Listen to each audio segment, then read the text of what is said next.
Very few people take Russian in high school. We do have some students who've grown up speaking Russian, and we happily welcome these students. They're called heritage learners. I love working with heritage learners. We get a lot of students from the Cleveland area, and the Chicago area, and the Detroit area who are heritage learners. We find that usually students who take Russian in college have already taken Spanish or French or German or Latin or another language in high school, and that's great because you've already got a basis for learning a language. And Russian actually has a lot of the same words and ideas that French and Spanish and German and Latin have. So you can pretty easily fulfill your 2-year College of Arts and Science language requirement.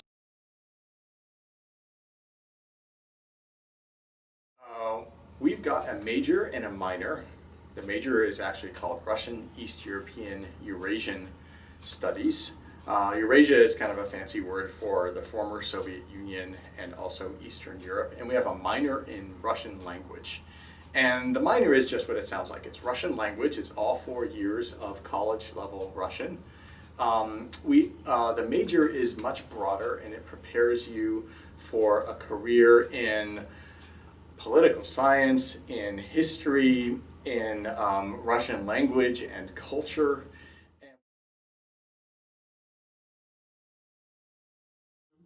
So what we do is we send students either to Russia with another university or another provider, or Central Asia, or the Baltic states, Latvia, Lithuania, Estonia, or even Ukraine. So there's a lot of opportunities, and I'm the advisor for the major, which means I work with you to make sure that it's coordinated seamlessly, that you get the transfer credits, and it's a pretty simple process.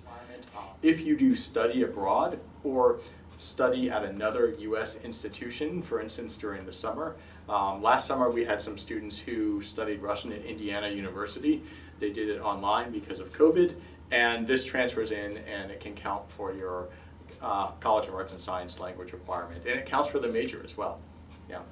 And by the way, there's lots and lots of scholarships for study abroad. Our department gives scholarships for study abroad.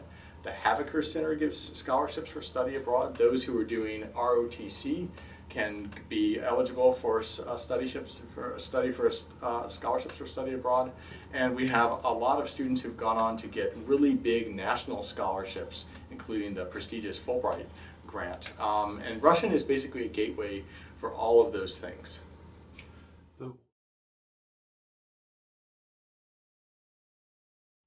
So why Russian? Russian is what's known in the US government as a critical language, and that means it's very important to us in terms of politics and humanitarian international outreach and security studies. And the great thing about Russian is it is a great gateway language to getting you a career. For instance, at working for Amnesty International, doing human rights work. We have a lot of students who have gone on to work for the US government, the State Department. We have a number of students who are doing ROTC. We have people who have gone on to go into the military. In the past 5 years, we've had students who are admitted to Harvard and Georgetown and received funding. We've had students who've gone on to law school. So we actually have a very good record of placing our graduates in terms of the jobs that they want to do. We're a small department, which means students get lots and lots of individual attention.